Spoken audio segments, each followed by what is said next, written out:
people have like decision fatigue. Sometimes they just can't even make a decision. But as an entrepreneur, you got to do all of these things: the ability to sell, the ability to communicate, all of those things. I feel like entrepreneurship really is the highest form of personal development.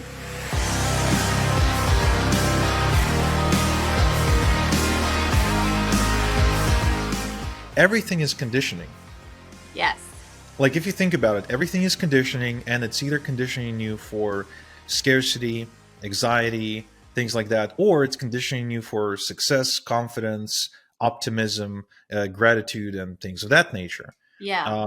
That's why with my daughter and now with my son who just turned 4 a few months ago, we have a ritual before bed. It's called Success Diary, where my kids have to sit down. Well, my daughter now does it on her own, but my son, either myself or my wife, we do it with him, where we have a Google Doc, and at Okay. the end of every day, we write down all of their successes for the day. I So it love could be that. simple things, by the way. It doesn't have to be anything major. It could be something like, I tried a new food today, like, where I ate one slice of carrot even though I hate it, Yeah. or I tried roller skating today for the first time, or I practiced a skill, or I made a friend, or I made a mistake and I was able to admit it and I said sorry. It's like all sorts of things like that that don't seem like big deals that they can write down into the success diary. And what's really cool is that at the end of each day, whether it's 3 successes or 5 successes, we're also adding Yeah. these successes to the total tally of whatever they've been doing. And so my son has just crossed 500 successes. So Nice. he's running around before bed. He's like, Dad, 508 successes. And I was like, okay, go tell Erica. Erica, 508 successes. Go tell mom. And he's like going around and telling people. So constantly reinforcing that he's doing a great job.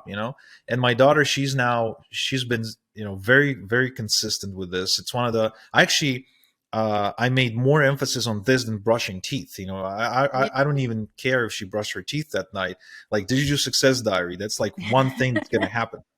And she passed 11,000 successes, Wow. and her success list is so long that she has to scroll all the way down through pages and pages and pages of successes. So, Wow. and you see this, it's a tremendous difference as far as self-confidence goes, It because is. she now forms a self-image of a successful person, a confident person.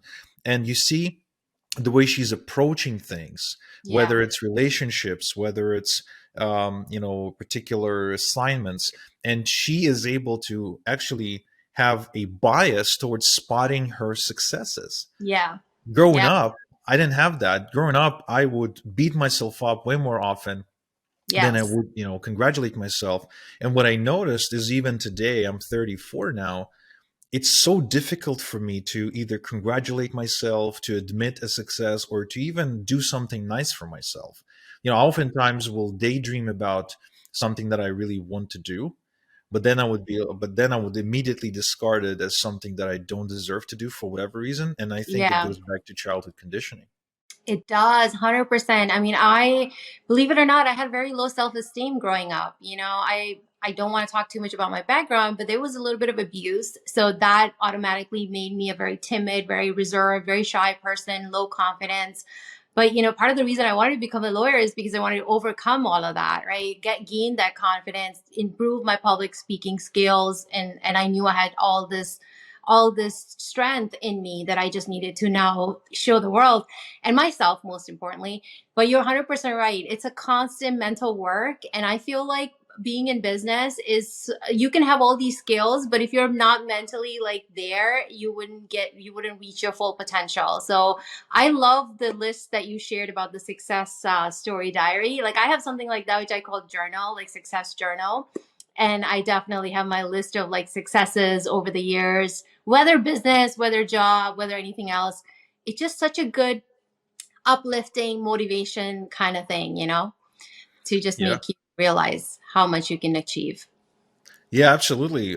It's a tremendous habit, and I've always kind of tried to look into contrarian ideas, because you don't see too many parents celebrate. Like, I do see parents trying to praise their kids for everything, even when they it should be praised. Yeah. And lots of kids are also being given stuff, which I don't think is the same as praising. Like, Yeah. they're being either bribed with a toy or being given stuff without any conditions. Just grow up to be very spoiled. I've seen that many, many times. So when I had kids, I always ask myself, like, what do most parents not do? Yes. How most parents show up, what do they do most of the time that isn't Yeah. serving their kids? And there's many different schools of thoughts of parenting, but one thing I've learned over time is, um, any human being will always operate to their self-image. Yes. So there's the concept of self-esteem, but there's also a concept of self-image where we have an idea in of who we are or who we're supposed to be. Yeah. And if we don't see ourselves as a certain type of person, we would never do certain things. Like, I don't see myself as a fun, outgoing, social person, so I don't go clubbing, I don't go to parties, I don't feel comfortable in that environment. Right. But when I find myself in that environment, I do great. I can dance, I'm having a good time, people around me have a good time. But that's like a conditioning thing. Right. You know what I mean? Yeah. And so we end up sort of being stuck with the conditioning that we were that we developed over time as we were kids. And you're right, people bring this into their business. And Yeah. I think one of the reasons why not everyone should be in business for themselves. Not everyone really should be an entrepreneur, although I understand that being an entrepreneur is the new rock star. Like, an entrepreneur, people like love, admire, and respect you for some reason. It's like, oh, Right. Right. you're a freelancer, you work for yourself, you don't have a boss. Oh my God. Yeah. You Yeah. know, but most people, I'd say, can stomach that. Yeah. With their current conditioning and self-image, they can't stomach the risk. They can't stomach the need for responsibility for their actions. Yeah. They'll walk around with this victim mindset and Yes. entitlement mentality. You know what I mean? Like, have you Yes. seen that? Yes, 100%. And I read somewhere, Igor, like not too long ago, that entrepreneurship is the best form of personal development.